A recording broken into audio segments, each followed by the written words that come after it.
Diciamo che sicuramente 5 punti importanti.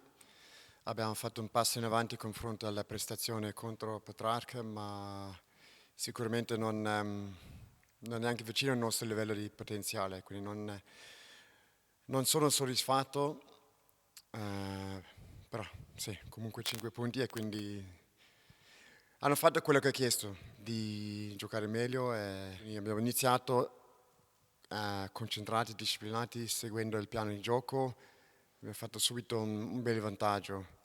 E poi si sono rilassati un po', cominciato a giocare fuori dal nostro sistema e hanno cominciato con alcuni errori individuali, come la settimana scorsa nella gestione del pallone in contatto. E da là ovviamente è cominciato un po' di nervosismo già dal primo tempo.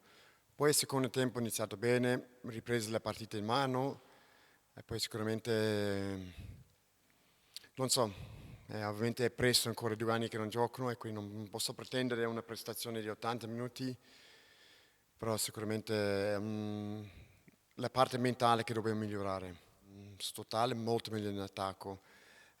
Difesa un passo indietro queste settimane, quindi sicuramente dobbiamo lavorare e quindi come aspettavo loro avrebbero chiesto più domande dietro, giocate più palloni di quelle che hanno fatto Petrarca e quindi era una buona prova per il nostro sistema, ovviamente 2 o 3 buchi di troppo, ma un'altra cosa di cui dobbiamo lavorare per la settimana prossima. No, sempre bello, ovviamente anche con la banda, la musica, era bello essere in campo. Mi dispiace che non abbiamo fatto la nostra parte di essere più di intrattenimento, però sicuramente è bello avere il pubblico, spero di avere ogni partita in casa qualcuno in più.